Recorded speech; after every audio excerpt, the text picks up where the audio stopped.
سوزان د خپل غور نیکه د کتابچې پاڼې سره وروستې. کوټې ته لاړه. پلار، مور او ورور یې تلویزیون ته ناست ول. تر ویدېدو مخکې بیا کتابچه خلاصه کړه. ډیویډ جونز لیکلي ول. د هوا په ګرمېدو سره بیرته سمڅې ته لاړو. د دم دعا بازار له سره تود شو. د بغدادي پیر د کراماتو اوازه تر کلا ته هم رسېدلې وه. خلکو به په شپو ورځو مزل کاوه. ستړې به یې ګاللې. ځانونه به یې تر پیره را رسول. یوه ورځ په لومړي ځل 4 افغان پوځیان راغلل. مشر یې تک سپین مخ او اوږده توره ږیره درلوده. سمڅې ته د راختو په وخت یې د ټوپک کنداغ له راوتلې تیږې سره ولګېد. تر ډېرو یې د ټوپک کنداغ ته کتل. بیا یې سپینه ټوټه پرې تېره کړه. پورته راغی. ستړې مشي یې توده وه. ویې ویل چې ژمی یې د کرښې په یوه قرارګاه کې تېر کړ. ګردیز ته زما د لیدو په خاطر یې لاره راکږه کړه. مشر اوږدې خبرې وکړې. د شوربازار د حضراتو په صفت نه مړېده. وروسته یې د امان الله خان خبرې راواخیستې. ښه زړه یې نه ترې درلود. ترکیې ته د زده کړې لپاره د افغان نجونو په لېږلو خواشینی و. خو ما امان الله خان پوه او مدبر انسان یاد کړ. د پاچا په دینداري او هیواد پالنه کې مې شک نه درلود. د پوځیانو له تلو وروسته قدمشاه را په غوږ شو. ویې ویل چې دې سړي هسې هم په پیر او فقیر باور درلود. له امان الله خانه د دې سړي د زړه د تورېدو لپاره ښه موقع وه، خو تا برعکس د پاچا صفت ورته وکړ. قدمشاه ته مې وویل چې دومره مه ساده کېږه، له دې سړي ویره پکار ده. قدمشاه په حیرانۍ راته وکتل. ومې ویل په کرښه کې پرتې افغان پوځي قرارګاوې دومره امکانات نه لري چې د ژمي په څله کې د دا سړی داسې پاک او تکه سپین ترې راووځي. بله دا چې د دې مشر د ټوپک پر کنداغ خوا بده شوه. مانا بیت المال ته صادق دی او پر وطن یې زړه خوږیږي. نو وطن دوسته انسان یوازې وطن دوسته امان الله خان غواړي. غلی شوم. ومې ویل دا سړی دستوري را لېږل شوی و. نور مو دلته پاتې کېدا خطرناکه ده. خو د قدمشاه زړه ته نه لوېده. ویې ویل چې زموږ په کار کې ډار نشته. یوه اونۍ وروسته له پېښوره یو کوچنی کارټن راغی. خلاص مو کړ. حیران شو. د امان الله خان او ملکې سوریا له لوڅو عکسونو ډک و. د کارټن راوړونکي راته وویل چې دا عکسونه له لندن نه راغلي دي. د پاچا او ملکې څېرې یې را اخیستي، د نورو کسانو پر لوڅو بدنونو یې ایښي. بیا له همدې عکسه نور عکسونه اخیستل شوي دي. دا عکسونه په دومره مهارت جوړ شوي وو چې جعلکاري یې په اسانه نه ښکارېده. په لومړي ځل مو دا عکسونه یوازې شناختهو ته ورکول. بیا مو تر وردګو، غزني او زابله پورې ولېږل. خلکو به توبې ایستې. اوس پاچا او ملکه د کوپر پر ژۍ نه کوپر ته ورلوېدلي ول. یو سهار یو بل جاسوس د چانسلر خط راوړ.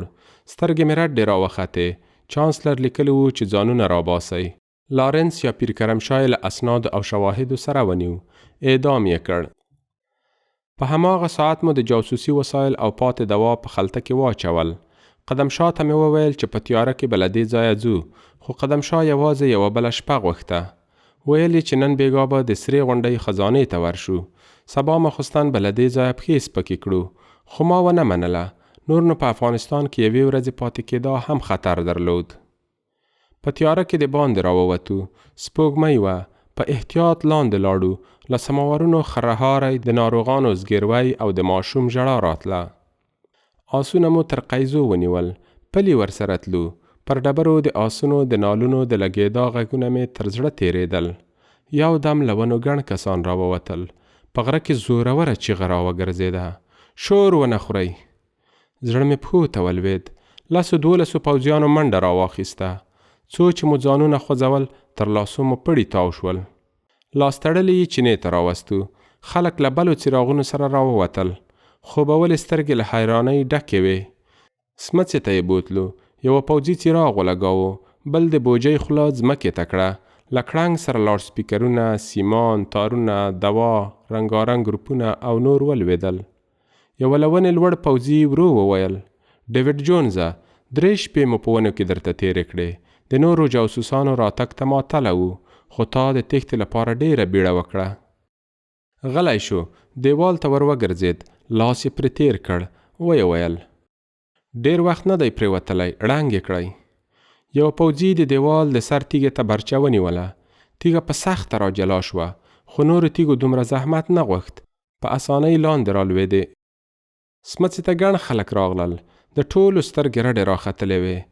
یو رېږدېدلی زوړ غږ راغی. څه خبره ده؟ له ونې لوړ پوځي وویل: دا سړی پیر نه، انګریز دی. ګردیز ته یې بیایو. خلکو یو بل ته وکتل. بوډا چیغه کړه: سپینې پښتنې خو مو پرنګیانو ته ورولېږلې. شرم نه لرئ؟ اوس مو د خدای په دوستانو پسې هم راخیستې ده. پوځي ټیټ شو. لاډ سپیکر یې راپورته کړ. ویې ویل: دې سړي دوکه درکړې. هیڅ کرامات نه لري. دې ته لاډ سپیکر وایي. لاندې به یې ستاسو خبرې اورېدې. دلته به یې ستاسو نوم اخیست. سوچ انګریز دی. د پاچا د بدنامولو لپاره کار کوي. یو ډډ غوسناک غږ راغی: کوپر مه وایه. په پاچا کې نو څه پاتې دي؟ له خپلې ښځې سره یې لوڅ لپړ عکسونه اخیستي دي. بل سړي وویل: پاچا خو نه خدای مني نه پیغمبر. اوس پیران هم نه دي ترې پاتې. پوځي خوله خبرو ته جوړوله چې بوډا وویل: نورخانه، د پیرګل لاسونه ورخلاص که، که نه نو دا سمڅه به راباندې پرېوځي. یو قوي ځوان مخکې راغی، خو پوځي یې پر ټټر لاس ورکېښود. بوډا چیغه کړه: اتا ګله، بړېڅه، خدای نوره، تاسو هم ځانونو ته نارینه وایاست؟ د پیرګل تړلي لاسونه مو څنګه لورېږي؟ څو کسان را مخکې شول، خو پوځیانو ټوپکې ورته ونیولې. ځای پر ځای ودرېدل. په ونه لوړ پوځي چیغه کړه: وځئ! خلک شاته شول. د سمڅې په خوله کې ودرېدل. دیوال ړنګ شو. ګڼ پوځیان مخکې لاړل. تر یوه ځایه د څراغ رڼا ښکارېدله. بیا ورکه شوه. خو شیبه وروسته بیرته د سمڅې دیوالونه ژېړې رڼا ونیول. دقیقه وروسته یې د عبدالله وچ شوی جسد، اخبارونه، مجلې او نور پر غولي کېښول. په ونه لوړ پوځي مې تر مخ ودرېد. ورو یې وویل: دا ځوان څوک و؟ غلی وم. یو دم یې پر ژامه سوک راکړ. ولوېدم. له خولې مې وینو داره وکړه. چیغې شوې. خلکو ډبرې ور واخیستې. یوه پوځي اخ کړل. ولوېد. نور هوایي ډزې وکړې. خلک ودرېدل. سمڅه د سوځېدلو باروتو بوی ونیوله. په ونه لوړ پوځي چیغه کړه: که څوک یو ګام را مخکې شو، خون یې پر خپله غاړه.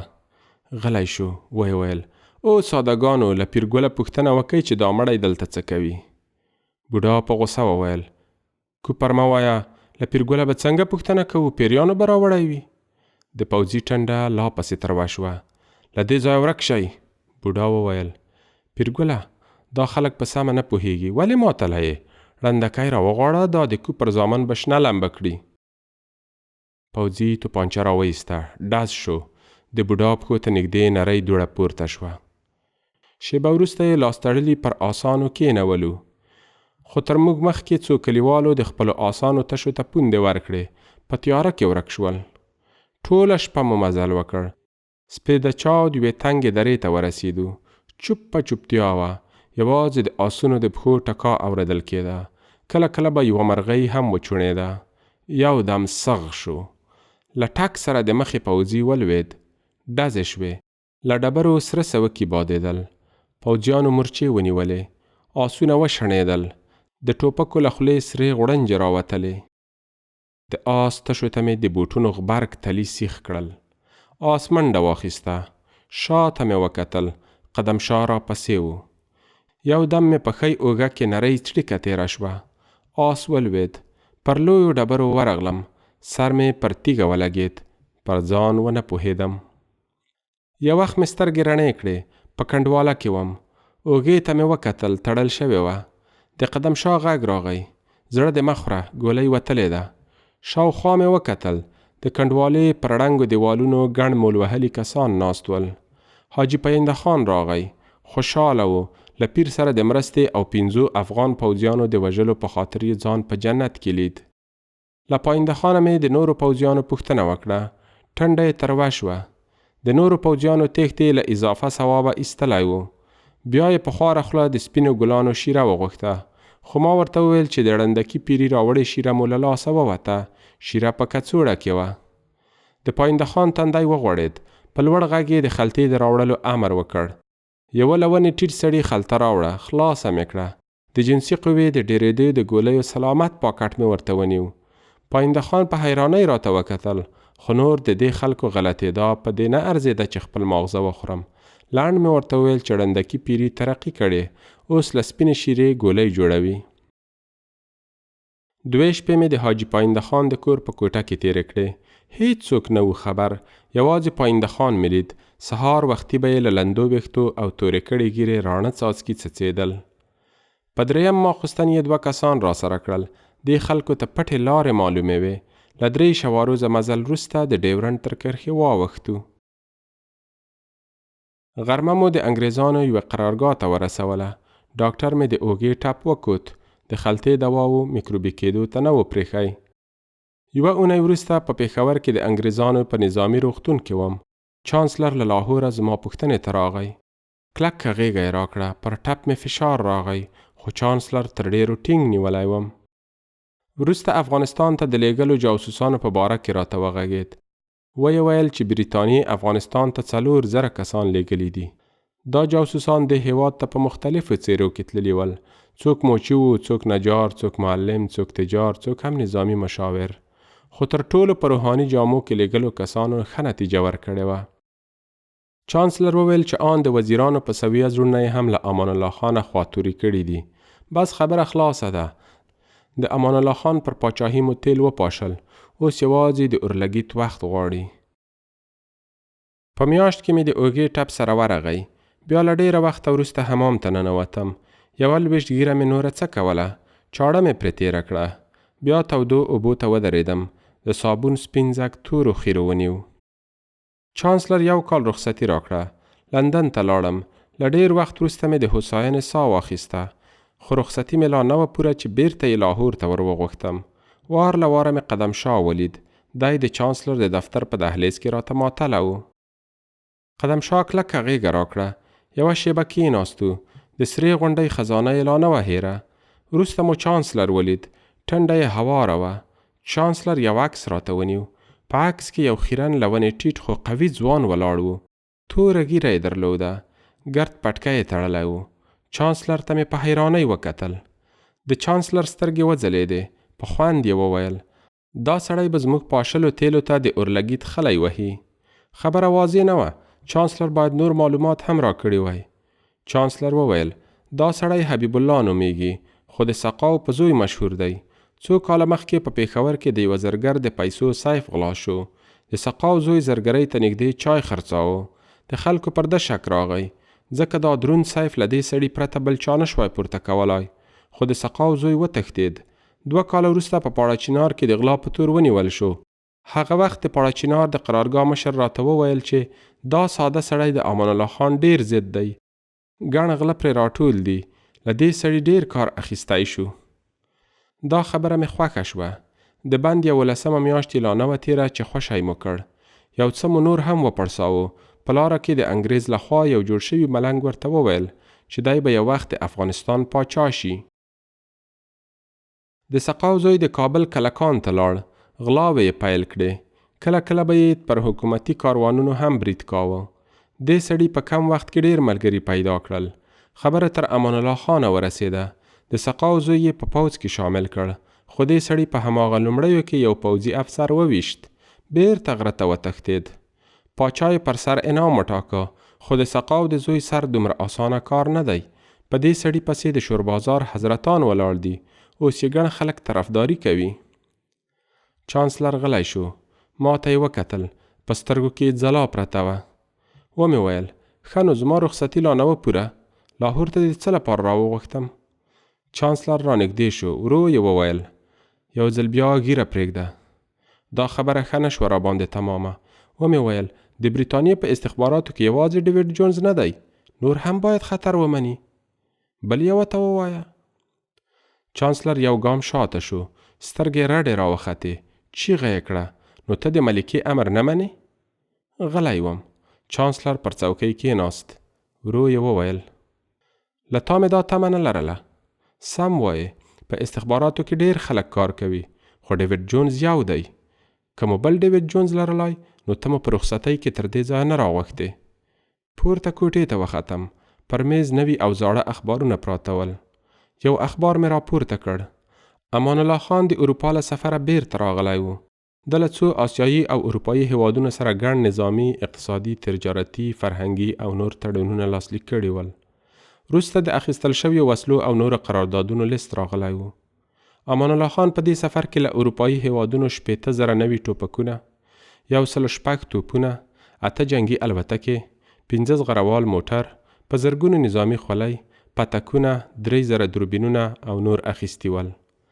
له اروپایي هیوادونو سره په افغانستان کې د قند، کاغذ، تار، ټوکر، جاکټ، جورابو، درملو، برقي او زراعتي وسایلو او نورو د جوړولو د فابریکو قراردادونه امضا کړي ول. فکر مې خټه شو، خو بل اخبار مې تندی ورین کړ. امان الله خان له اروپایي سفر له راتګ وروسته لویه جرګه راغوښتې وه.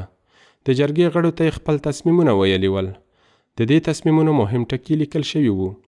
د مریدي له منځه وړل، د ښځو د چادري لرې کول، د بریتانوي هند د دیوبند په مدرسه کې د افغانانو په زده کړه بندیز، له ملایانو له سره امتحان اخیستل، د تذکیرو ویش، د عسکري جبري کېدل، بهر ته د زده کړې لپاره د ځوانانو لیږل، د وړو نجونو نکاح منع کول.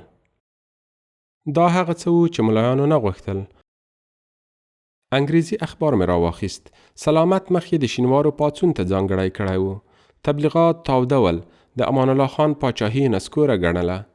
یوه میاشت له چانسلر او ځینې نورو انګریزانو سره پر پلانونو وغږېدم. د سفر لپاره هر څه تیار ول. بس یوازې ګیرې ته ماتله وم. ګیره! که ګیره په پیسو اوږدېدای نو چانسلر زما د ګیرې د اوږدېدو لپاره تر میلیونونو روپیو تیر و. پاتې سلامت میاشت ونه لمبېدم. خیرن ځان، اوږدو له خیرو ډکو نوکانو او څپولو ویښتو مې پیري نوره هم تقویه کوله. وخت را ورسید. شنې مرۍ مې غاړې ته واچولې او یو ځل بیا له قدم شاه سره سمڅې ته ورغلم. د 1 کال ورکېدو بانه جوړه وه. بغدادي پیر خو یوازې د ملک ځونډي لپاره نه و پیدا. په ټوله دنیا کې مریدان لرل. په یوه میاشت کې څو ځله له خانانو او ملکانو سره وغږېدم. نالیدلي خوبونه مې ورته تیرول. د سقاو زوی مې د دې ټولو مشکلاتو حل ګاڼه. ویل به مې چې په همدې سړي پسې ودرېږئ. خوب مې لیدلی. همدا مسلمان ځوان به ملکوپ را راباسي. پاچا ته د خلکو زړونه هسې هم ډک ول، خو زما خبرو نور هم وپړسول. د پاچا پر ضد سلامت لښکر تیار و، خو ما د اوس لپاره 300 تکړه ځوانان ترې رابیل کړل او د کابل شمال ته مې مخه کړه. یوه اونۍ وروسته مې د سقاو زوی په یوه زړه کلا کې ولید. ساده سړی و. پیرانو او حضرتانو ته یې له حده تیر احترام درلود. له دې سړي سره د شپې تر ناوخته ناست وم. غیبي مرستې یې یادولې. ویل یې چې په فلاني ځای کې مې یو پیر ولید. را یاد یې کړه چې خوب مې ولید. پر سپین آس سپور یې، توره د په لاس کې وي. کاپیر امان الله منډې درنه وهي. لاړ شه، فلانی ځای را وکینده. غیبي مرسته درته پرته ده. ځای مې وکینده. نوې ټوپکې او ډېرې پیسې ترې راووتې. د سقاو د زوی ټولې کیسې د پیرانو او غیبي مرستو په اړه وې. ځان یې سر له اوسه د افغانستان پاچا لید. ګرم نه و. پیرانو، ملنګانو، ملایانو، حضرتانو، په غلا تورنو حاکمانو، له وظیفو شړل شویو وزیرانو، ټولو د امان الله خان ورکېدا غوښته. پټې او ښکاره جلسې نیول کېدې. د سقاو د زوی خبرې چلېدې. آن په پوځ کې هم ډېر هغه کسان خپل کړي وو چې پاچا بغلاو او فساد ته نه پرېښول. چا چې به په کودامن کې د امان الله خان له نوم سره د غازی ټکی وتاړه، سر یې قلم کېده. کور ته یې اور ورلوېده. ښځه او لوڼه یې د مینځو په نوم پر خپلو قمندانانو ویشلې. د سقاو زوی ته ځینو شیخانو د خادم الدین رسول الله لقب ورکړی و. خلکو به د دې سړي غلاوې او ظلمونه په خپلو سترګو لیدل، خو سوڼ یې هم نشو کولای. د دې سړي پر وړاندې ان له تریو تندي هم د کوپر معنا اخیستل کېدله. تریو تندی یعنې مرګ. د اورلګیت وار را ورسید. د سقاو د زوی په مشري زرګونه کسان د کابل پر ښار ورغلل. 2 ورځې وروسته احوال را ورسید چې امان الله خان د غزني خواته مخه کړې. د هوساینې ساه مې وایسته. د انګریز پاشلو تیلو اور اخیستی و. یوه اونۍ وروسته کابل ښار ته ورغلم. له ښاره ساه ختلې وه. تورې ورېځې د اسمایي تر غره راټیټې وې. دوکانونو ته کلپونه ورلوېدلي ول. په کوڅو کې مې یو بنیادم لید. په خټو کې ټیټ سرونه روان ول. ځای ځای به د دار په پایو پسې ځړېدلي کسان زنګېدل. یو ځای مې چیغې واورېدې. څو وسلوال په یوه سړي کې ختل. ویل یې چې دا کافر دی. د امان الله خان په وخت کې خپله لور کوپر ته د درس لپاره ورلېږلې وه. سړی یې همالته وویشت. ارګ ته ورغلم. چمن له لندو دوسیو او کاغذونو ډک و. کړکۍ ماتې وې. په ونو کې قفسونه راځړېدل. بندي زرکان غلي پراته ول. د ارګ پر دفترونو راوګرځېدم. میزونه، څوکۍ، المارۍ، غالۍ او نور هیڅ هم نه وو پاتې. پر دیوال غټې رسامي شوې نقاشۍ ته ودرېدم. د سپینو بتو سرونه په برچو یا کوم بل تېره شي خراب شوي ول. خو شنې اوبه، غرونه او د غرونو په لمنو کې شنې ونې پر خپل ځای پاتې وې. د امان الله خان دفتر ته ورغلم.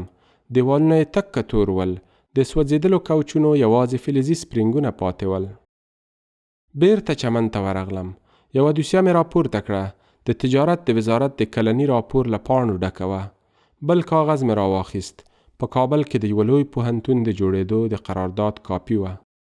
2-3 نورې په خټو لړلې دوسیې مې وکتې. د افغانستان په څو لویو ښارونو کې د لویو ښارګوټو د جوړېدو له نقشو او اسنادو ډکې وې. په رڼا ورځ د برټانیې سفارت ته ورغلم. ویره مې نه درلوده. بې سرپوښه وطن و. چا به پوښتنه کوله چې بغدادي پیر د انګریز په سفارت کې څه کوي. سفیر مې ولید. خوشحاله و. سفیر وویل چې د سقاو د زوی په امر د برټانیې له سفارته پرته نور ټول سفارتونه تړل شوي دي. د سفارت ځینو مامورینو کیسې راته وکړې. د خلکو کورونه چور شوي وو. نجونو او ځوانو ښځو ته لاس ورلوېدلی و. په سپینو هلکانو پسې کورونو ته ور اوښتي ول. بانکونه، دولتي شتمنۍ، دوکانونه، فابریکې او نور هیڅ هم نه وو پاتې. څو ورځې وروسته احوال راغی چې خادم الدین رسول الله خلکو ته خپل اصلاحي پروګرامونه تشریح کوي. ورغلم. په یوه لویه میداني کې ګڼ خلک راټول ول. مخکې لاړم. له علماو سره کېناستم. شیبه وروسته یو تور موټر او پر آسانو سپاره ګڼ کسان راغلل. حبیب الله د سقاو زوی د موټر له مخکیني سیټه راښکته شو. ږیره یې لنډه کړې وه. د اغوستې تورې دریشي پایڅې یې ورپورته کړې وې. له علماو سره یې ستړي مشي توده وه. لومړی د شوربازار حضرت وغږېد. د حبیب الله کارنامې یې یادې کړې. ویې ویل چې دا وطن همدې خادم الدین رسول الله له کوپره وژغوره. په پای کې یې نوي پاچا ته اوږده دعا وکړه. حبیب الله ودرېد. خپلې پخوانۍ کارنامې یې راواخیستې. ویې ویل چې د امان الله خان بت پرستی او کوپر د دې سبب شو چې د هغه پر ضد راپورته شي. یاد یې کړه چې په لومړیو کې 14,000 نغدي روپۍ او 19 ځوانان را سره ول. ورو ورو ډیر شول. بیا ملایکې مرستې ته راغلې. دا وطن مو له کوپره وژغوره. نور به د بیت المال پیسې پر خپلو عسکرو او ملایانو لګوم چې عبادت وکړي. د نجونو مکتبونه بند دي. هلکانو ته هم د مکتب کوپري کتابونه فیزیک، ریاضي، کیمیا او نور ښه نه دي. له دینه یې باسي. دوی باید مدرسو ته لاړ شي. له دې وروسته د عدلیې، تعلیم او تربیې، حفظ الصحې وزارتونو ته ضرورت نشته. عدل د ملایانو کار دی. ناروغي په دم تعویض ښه کیږي. د تعلیم او زده کړې لپاره مدرسې لرو. مالیات نه اخیستل کیږي. په دې وطن کې یوازې انګریزان سفارت درلودای شي. ځکه دوی له موږ سره په ګډه کافر پاچا را وپرځاوه. نور کوپري هېوادونه د سفارت حق نه لري. ورځئ خپل ساعت تیر کړئ. چرګان او مړزان وجنګوئ. په پای کې ځان د افغانستان امیر اعلان کړ. څو ورځې وروسته بیا ارګ ته ورغلم. د سقاو زوی په جګو پښو پر څوکۍ ناست و. مخې ته یې جنګي چرګان تړلي ول. دی په ټکي نه پوهېده. د خلکو عریضې به یې شفاهي اورېدې. بیا د هغو بندیانو وار شو چې د امان الله خان په دوره کې لوړې څوکۍ درلودې. لومړی یې یو ډنګر سړی راوست. دا سړی په تیر حکومت کې د موزیم رئیس و. د سقاو زوی د موزیم په معنا نه پوهېده. یو بل ورته وویل چې دې سړي زاړه بوتان ساتل. د سقاو زوی سترګې پټې کړې.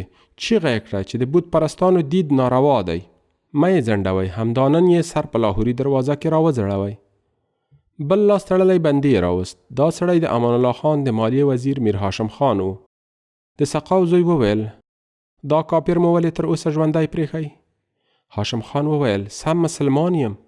د سقاو زوی چیغه کړه دې وطن ته د کوپر راوست. بودیجه تا جوړه کړې وه. وزیر وویل هو، خو بودیجه د حسابدارۍ یو پخوانی سیستم دی. په کورونو دکانونو کې هم بودیجې لرو. بودیجه یوازې یو نوم دی. د سقاو زوی چیغه کړه چیلم راوړئ. وزیر ته یې وکتل. ویې ویل ورک شه. په 2 ساعتونو کې 80 کسان محاکمه شول. ځینې یې زندان ته ولېږل، نورو ته یې د مرګ حکم واوراوه. د کابل پر 4 دروازو باید سرونه راځړېدلي وای. دا سرونه د نورو لپاره عبرت ول. نور مې په کابل کې پاتې کېدا ګټه نه درلوده. څه چې بریتانیې غوښتل ترلاسه یې کړل. پېښور ته له تګ یوه ورځ مخکې یو ځل بیا ارګ ته ورغلم. زینتي بوټي، ګلان، چمن او نور له بیخه ایستل کېدل. د سقاو زوی امر کړی و چې دا بې ګټې شیان له ریشو راوباسئ، پر ځای یې ترکاري وکرئ. بیا په ښار کې وګرځېدم. د پخوا غوندې نظافت نه و. ډېر کسان به په لارو کوڅو کې رفع حاجت ته کېناستل. ډېرو دکانونو ته کلپونه ورلوېدلي وو. لارې کوڅې له شنو چادریو ډکې وې. ښځو، ماشومانو او ځوانو نجونو سوال کاوه. مخکې لاړم. د حبیبیې د لیسې ټولې شیشې ماتې وې. په لویه میداني کې یې غواوې ګرځېدې. سوزان کتابچه کېښوده. ګروپ یې مړ کړ. ټک شو. توپ له بیټ سره ولګېد. سوزان منډه واخیسته. توپ ورغړېده. ټام چیغه کړه: څلوریزه! سوزان توپ را واخیست. بیرته راغله. خپل ورور ته یې وکتل. په ستړې ساه یې وویل: بس ده، نوره مې پرېږده. د ټام تندی تریو شو. نه، اوس به زما وار را تېروې. سوزان وویل: ما 30 منډې کړې. ته لا په 14 کې یې. پاتې منډې مې در وبخلې. تا وګټله. ټام چیغه کړه: له اوله به د کرکټ نه کاوه؟ نه به راتلې؟ اوس باید زما 15 اوره را پوره کړې. سوزان توپ په ځمکه واچاوه. بد مې وکړل، بخښنه غواړم. د لارا غږ راغی: څه خبره ده؟ ولې سره خورئ؟ سوزان ور وکتل. مور یې په چمن کې ناسته وه. پر مخ یې د لمر ضد کریم وهل. سوزان وویل: مورې، که وخت لرې نو زما پر ځای د ټام 3 پاتې اورونه ور پوره که. سوزان لاړه. کتابچه یې ور واخیسته. ډیوډ جونز 21 کاله وروسته تاریخ لیکلی و. 1960 میلادي کال د اپریل 26 لندن. تیر مازدیګر تلویزیون ته ناست وم. 73 کلن یم. غوږونه مې درانه دي. له غوږۍ پرته غږ سم نه اورم. یو دم پر تلویزیون یو تور او سپین عکس راغی. دا څېره شناخته راته وایسېده. پر ذهن مې فشار راوست. د افغانستان د پخواني پاچا امان الله خان د ځوانۍ عکس و. په بیړه ودرېدم. د تلویزیون غږ مې لوړ کړ. امان الله خان د سویس په یوه روغتون کې له وطنه لرې په بې کسۍ کې ساه ورکړې وه. بیرته پر څوکۍ کېناستم. پر اوږه مې څه ولګېدل. د 7 کلن لمسي کوچنی لاس مې و. ماشوم په حیرانۍ راته وویل: نیکه، ته ژاړې؟ ځان ته مې پام شو. ما په رښتیا ژړل، خو ولې؟ نه پوهېدم. کوټې ته لاړم. کتابونه مې ولټول. له کلونو وروسته مې د یادښت کتابچه راواخیسته. ومې کته. وروستی یادښت مې 21 کاله مخکې لیکلی و. په دې کلونو کې مې امان الله خان یوازې یو ځل ولید. په 1955 میلادي کال کې مې مور مړه شوه. 90 کلنه وه. وصیت یې کړی و چې جنازه به یې خپل پلرني وطن ایټالیا ته وړی. مور مې په روم کې خاورو ته وسپارله. منی و. د ایټالیا هوا تر لندنه توده لګېده. فکر مې وکړ توده هوا مې هډوکو ته ښه وه. څو ورځې په ایټالیا کې پاتې شوم. یوه ورځ مې امان الله خان په ذهن کې راوګرځېد. پوهېدم چې په روم کې اوسي، خو دقیق آدرس یې نه و رامعلوم. د افغانستان سفارت ته ورغلم. بانې یې کولې. نه پوهېږم چې ولې له پخواني پاچا سره زما لیدل نه خوښېدل. په سخته مې قانع کړل. ادرس یې راته ولیکه. کاغذ ته مې وکتل. پخوانی پاچا د ښار په تر ټولو غریبه برخه کې اوسېده. یو سهار مې ټکسي ته لاس ورکړ. 20 دقیقې وروسته د یوه پارک پر غاړه کښته شوم. یوې ځوان نجلۍ ته مې کاغذ ونیو. شمال لور ته یې ګوته ونیوله. مجبور وم، باید په پارک کې تیر شوی وای. پر ژیړ چمن ژیړې پاڼې پرتې وې. څو ماشومانو فوټبال کاوه. زاړه کسان پر اوږدو څوکیو لمر ته ناست ول. مخکې لاړم. سرې او ژیړې پاڼې مې د بوټو تر تلیو لاندې کېدلې. یو ځای ودرېدم. بیرته مې شاته وکتل. یو څوک پر اوږده څوکۍ ناست و. اخبار یې وایه. نږدې ورغلم. دا غټې سترګې شناخته راته وایسېدې. مخامخ ورته کېناستم. حساب مې وکړ. 62 کاله. نه وم غلط. امان الله خان به په 2 کلنۍ کې خامخا همداسې څېره درلوده. ورنږدې شوم. په سړي مې سیوری ورغی. شپو خولۍ یې له څوکۍ پورته کړه. کېناستم. په انګلیسي مې وویل هوا ښکلې ده. غټې کڅوړنې سترګې یې راواړولې. مسک شو. لنډ ځواب یې راکړ ډېره. بیرته یې اخبار سترګو ته ونیو. ور ومې کتل. د زاړه خو پاک بالاپوش ګروې یې تر غاړې پورې تړلې وې. له لرې یې د مخ ګونځې دومره ژورې نه ښکارېدې. ټپ شو. توپ پر اخبار او بیا د سړي پر اوږه ولګېد. یو ماشوم راغی. بښنه یې وغوښته. سړي توپ ور واخیست. د ماشوم پر سر یې لاس تیر کړ. توپ یې ورته ونیو. ماشوم مسک شو. مننه یې وکړه. سړي بیرته اخبار ته وکتل. په انګلیسي مې وویل په ماشومتوب کې د کومه لوبه خوښېدله؟ سړي راته وکتل. ویې خندل. د آس سورلي. بیرته یې سر وځړېد. یوه شېبه ناست و. بیا ورو ولاړ شو. ګام یې واخیست. په پښتو مې وویل میلمه یوازې پرېږدې؟ نیغ یې راته وکتل. سترګې یې وځلېدې. په خوند یې وویل افغان یې؟ راغی. تر لاس یې کش کړم. ودرېدم. تر ډېرو یې په غېږ کې نیولی وم. نه یې پرېښوم. ومې ویل نه پرنګی. ویې ویل ټوکې مه کوه پرنګیان او داسې صافه پښتو ډېر سره لرې دي.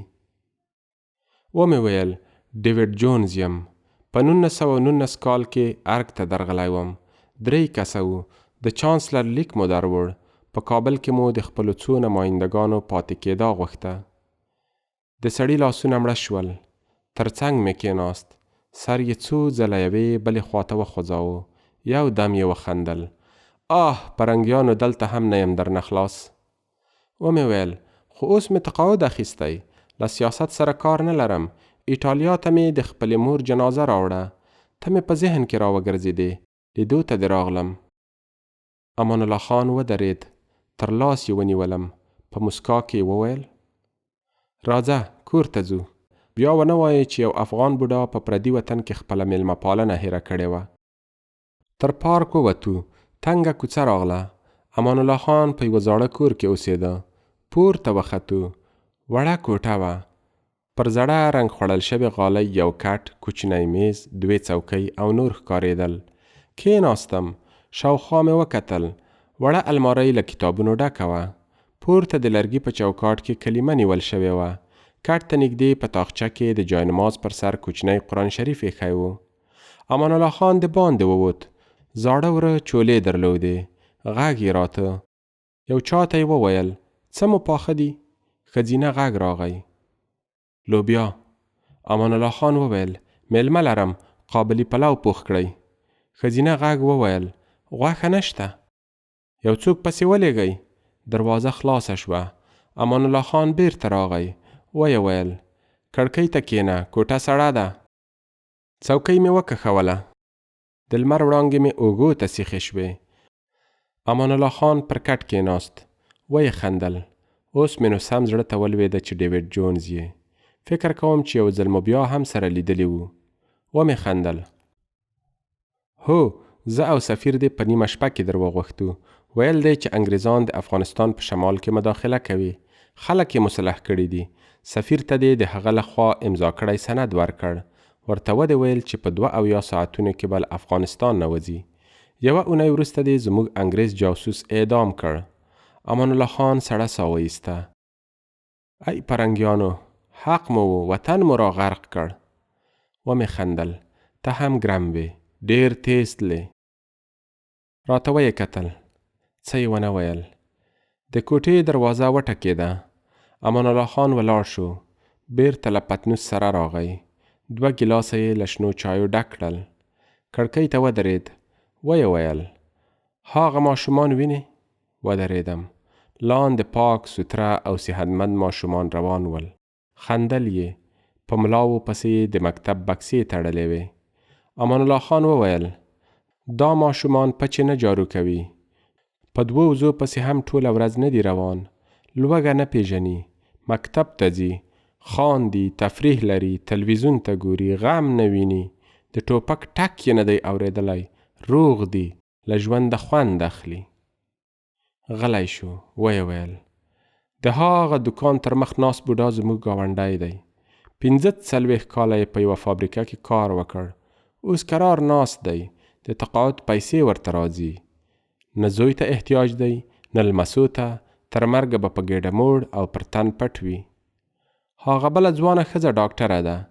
8 ساعته کار کوي، خو 14 ساعته هوسا ژوند لري. کونډه ده، خو دومره پیسې پیدا کولی شي چې د خپلو اولادونو درس، روغتیا، خوراک، تفریح ته ورسیږي. دا د روم تر ټولو غریبه سیمه ده، خو کورونه یې 24 ساعته برق، ګاز او اوبه لري. کوڅې یې پخې دي، مکتب او روغتون نږدې دي. په دې ټوله غریبه سیمه کې به یو سوالګر هم ونه ویني. غلی شو، بیرته پر خپل ځای کېناست. پیاله یې ورپورته کړه. ویې ویل: سم وایې، زه تیز تلم، ځکه وخت کم و. ما ویل چې په خپل ژوند کې یو پرمختللی افغانستان ووینم.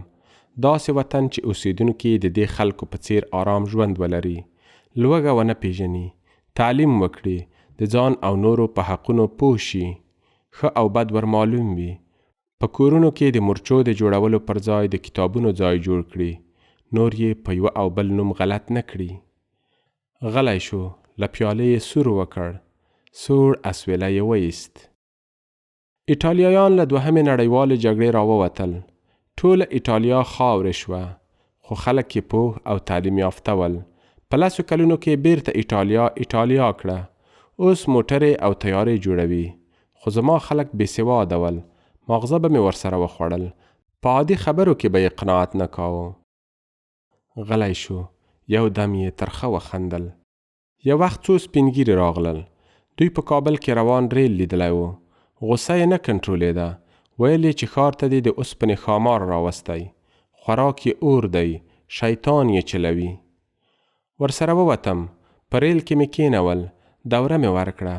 پوه مې کړل چې ریل د مسافرو او تجارتي اجناسو د انتقال لپاره تر ټولو ارزانه او ګټوره لاره ده. ورته ومې ویل چې دا ریل له اوسپنې او لرګیو جوړ دی. د ډبرو په سکرو کار کوي. بنیادم یې چلوي. هر څه یې په خپلو سترګو ولیدل. خو کله چې ریل ودرېد، بیرته یې هماغه پخوانۍ خبره راواخیسته. تور شیطان او د اوسپنې ښامار یې نه غوښت. راډیو یې نه منله. ویل یې چې په منځ کې یې واړه شیطانان ناست دي. خلک له دینه باسي. تلیفون کوپر ورته ښکارېده. ویل یې چې له دینه اوښته یې، له شیطان سره غږېږي. دې خلکو آن په پخه خښته او پوخ دیوال کې هم شیطان لید. پوهېږې چې ولې؟ علت یې بې سوادي وه. ما باید دا ستونزه حل کړې وای. مکتبونه مې جوړ کړل. غوښتل مې چې دا خلک له تیارې راوباسم. په هر څه یې پوه کړم. خو دوی مکتبونه هم نه غوښتل. د کوپر ځالې یې بللې. ومې ویل: نو فکر نه کوې چې په داسې یوه ساده او بې سواده ټولنه کې ترکیې ته د نجونو لیږل ښه نه وو؟ امان الله خان پیاله ور ډکه کړه. سړه ساه یې وایسته. په ټول وطن کې ښځینه ډاکټره نه وه. ښځې به په ډېرو عادي ناروغیو مړې کېدلې. فکر مې وکړ په ټولو اسلامي هیوادونو کې ترکیه ښه راته وایسېده. تر عربو مخکې وه. ما باید په خپل وطن کې ښځینه ډاکټرانې درلودای. سلامت پوهنتون، استادان، لابراتوارونه، کتابخانې او نور خو مې غریب افغانستان ته نشوای راوړلی. چاره نه وه. نجونې او هلکان مې ترکیې ته ولېږل. د شرع خلاف کار مې نه ګاڼه. ترکیه اسلامي هیواد دی. د نجونو لیلیه، خوراک، څښاک، هر څه بیل ول. ومې ویل: د چادري په اړه څه وایې؟ تا په کابل کې چادري منع کړه. امان الله خان سر وخوځاوه. زه دیني عالم نه یم، خو اسلامي نړۍ مې لیدلې ده. مطالعه لرم. ما په یوه اسلامي هیواد کې هم دا ډول شنې رنګه چادریانې ونه لیدلې. زموږ د خلکو لوی مشکل دا دی چې دین او رواجونه یې سره ګډ کړي دي. زه به د بند، فابریکې، برق، سړک، پل، پلچک، مکتب، پوهنتون د جوړېدو په باره کې ورته غږېدم. ګټې به مې یې بیانولې. د دې شیانو په جوړولو کې به مې د خلکو همکاري غوښته. خو دوی به په هر څه کې ښځې راګډولې. پوخ سړک او په موټر کې هوسا تګ ته یې پام نه و. ویل یې چې نه، بیا به له روان موټره زموږ کورونه او د کورونو په منځ کې زموږ ښځې ښکارېږي. د مکتب او پوهنتون په ګټو به مې خوله ستړې شوه. خو په آخر کې به یې راته وویل چې نجونې مو کوپر او فحشا ته مه باسه. د روغتون فایدې به مې ور یادې کړې. ویل به یې چې ته عیاشي غواړې. تورسرې به مو څنګه له کوره د باندې وځي؟ خوارځواکه ماشومانو او ښځو ته مې د تقویې دواوې ورولېږلې، خو خلکو اور ورته واچاوه. ویل یې چې پاچا د اسلامي امت د ډېرېدو مخالف دی. دا دوا زموږ ښځې راوچوي، اولادونه نشي پیدا کولای. ما به د وطن د پرمختګ خبرې ورته کولې، خو دوی به خامخا پل، پلچک، دیوال، پوخ لښتی او نور د ښځو له نوم سره تاړه. په دې کې خو زموږ ښځې راځي، خلک به یې مخ وویني، بې بندوباره به شي. دوی هر څه ته بدبینول. هر پرمختګ یې خامخا د ښځو د مخونو له لوڅوالي او عیاشۍ سره تاړه. امان الله خان اوږدې خبرې وکړې، سترګې یې لندې وې. د ډیوډ جونز یادښتونه همدومره ول. سوزان خپل ټلیفون راواخیست. په انټرنیټ کې د امان الله خان نوم ولیکه. ګڼې انټرنیټي پاڼې راغلې. یوه یې خلاصه کړه. اروپا او ځینو آسیایي هیوادونو ته د غازی امان الله خان سفر پکې راغلی و. په مصر کې د مصر پاچا شاه فواد، صدر اعظم او د کابینې غړي مخې ته راوتلي ول. په عکس کې د امان الله خان استقبال ته په زرګونو کسان د ګلانو له ګېډیو سره ولاړ ول. ګڼ لیکل شوي شعارونه ښکارېدل. امان الله خان یې په اسلامي نړۍ کې خپلواکي اخیستونکی اتل یاد کړی و. د مصر مشهورې ورځپاڼې الاهرام لیکلي ول: ای هغه کسانو چې استقلال غواړئ او له آزادۍ سره مینه لرئ، نو له امان الله خان یې زده کړئ. دوهم سفر یې ایټالیا ته و. په روم کې د ایټالیا پاچا، ملکه، د دربار غړي، صدر اعظم موسولیني مخې ته ورته راغلي ول. بیا فرانسې، سویس، آلمان، پولنډ، انګلستان، شوروي او نورو ته تللی و. هلته یې هم تود هرکلی شوی و. پاچا د افغانستان د پرمختګ لپاره ګڼ قراردادونه امضا کړي ول. سوزان بله انټرنیټي پاڼه راوسته. په دې پاڼه کې د امان الله خان په اړه د نړۍ د سیاستوالو، پوهانو، لیکوالو او نورو خبرې راخیستې وې. په کابل کې د انګلستان د هغه وخت سفیر لیکلي ول: امان الله خان په میړانې، زړورتوب، دوستی او ښه مشرتوب کې جوړه نه لرله. دا سړی د پرمختګ لیونی و. غوښتل یې چې خپل هیواد په لنډ وخت کې د نړۍ د پرمختللو هیوادونو په کتار کې ودروي. د هند لومړي وزیر جواهرلال نهرو لیکلي ول: امان الله خان فصیحه، روانه او قناعت ورکوونکې ژبه لرله. په خپل سفر کې یې ډېر اروپایي هیوادونه قانع کړل چې په افغانستان کې سرمایه گذاري وکړي، فابریکې جوړې کړي. دې سړي خپل هیواد نړۍ ته ور وپېژاند. د افغانستان حیثیت او اعتبار یې ډېر کړ. فرانسوي سفیر موریس فوشي لیکلي ول: ځوان پاچا په سیاست کې حیرانونکې پوهه درلوده. ویره یې نه پېژندله. ما په لومړي ځل د جنرالي په دریشي کې ولید. ښکلی ښکارېده. سترګې یې اغېزناکې وې. مقابل لوری یې تر تاثیر لاندې راوست. په خبرو کې به یې مسکا ګډه وه. په ډېرو سختو حالاتو کې هم نه عصبي کېده. دې سړي خپل هیواد په لنډ وخت کې نړۍ ته ور وپېژاند. امریکایي لیکوال د امان الله خان د ملګرو له قوله لیکلي ول: د دارالامان ماڼۍ د یوې غونډۍ پر سر جوړېده. امان الله خان راغی. د ماڼۍ جوړېدو ته خوشحاله و. ویل یې چې د ماڼۍ کارونه باید له نږدې ووینو، خو موږ ورته وویل چې غونډۍ یخ وهلې. ځانونه مو وازمایل. پورته ختل ناممکنه ده. ښویېږو. خو پاچا وخندل. منډه یې واخیسته. په یوه ساه د غونډۍ سر ته وخوت. له هماغه ځایه په خندا راغږ کړ: ډېره ډوډۍ مه خورئ، زما غوندې ورزش وکړئ. په افغانستان کې اور د کتاب لیکوالې لیکلي ول: د افغانستان پخواني امیران مغروره او متکبره کسان ول. په سخته به یې چاته اجازه ورکوله چې ورسره وویني. خو امان الله خان بې کبره انسان و. له ګارد او محافظ پرته به په ښار او کوڅو کې ګرځېده. له غریبو خلکو سره به یې ناستې درلودې. د هغوی مشکلات به یې لیکل. دی رښتینی او صادق انسان و. کله چې له کابله ووت نو په غزني او کندهار کې په زرګونو خلک ورباندې راټول شول. ټول د پاچا امر ته ماتلول. ویل یې چې د سقاو پر زوی حمله وروړو. خو امان الله خان منع کړل. ویل یې چې زما پاچاهي د افغانانو په خپلمنځي جګړې نه ارزي. یو بل لیکوال لیکلي ول: په ایټالیا کې د پاچا ژوند سخت و. په ناز او نعمت کې رالوی شوي دې سړي نه جاري کوله. د هیڅ وخت د ایټالیې د حکومت مرستې ونه منلې. ویل به یې چې لاس او پښې لرم، خیرات ته ولې کینم. یو وخت یې لاس ډیر تنګ شو. د افغانستان پاچا نادرخان ته یې لیک ورولېږه. له هغه یې غوښتي ول چې په کابل کې زما یوه ټوټه ځمکه خرڅه او پیسې راولېږه، خو نادرخان دا کار ونه کړ. امان الله خان بیا د مرګ تر ساعته له هیڅ چا هیڅ ونه غوښتل. افغان ډیپلوماټ ډاکټر شاهي بای مستمندي لیکلي ول: په ایټالیې کې د امان الله خان کور ته ورغلم. پاچا غریبانه ژوند درلود. ملکې سوریا د پاچا د کټ روجایي لرې کړه. یو بالښت یې راویست. راته ویې ویل چې دا بالښت د افغانستان له خاورې ډک دی. پاچا دا خاوره هغه وخت ورسره راوړه چې له افغانستانه راووت. پاچا پر همدې خاوره سر لګوي. وایي چې بوی یې ښه راباندې لګېږي. کله چې ناروغه شي نو همدې خاورې ته پزه ورنږدې کړي. خپل سږي وپړسوي. وایي چې درملو ته ضرورت نشته. پاچا وصیت کړی چې که مړ شوم او وطن ته مې د تابوت د وړلو امکانات نه ول، نو په قبر کې به همدا خاوره را سره ږدی.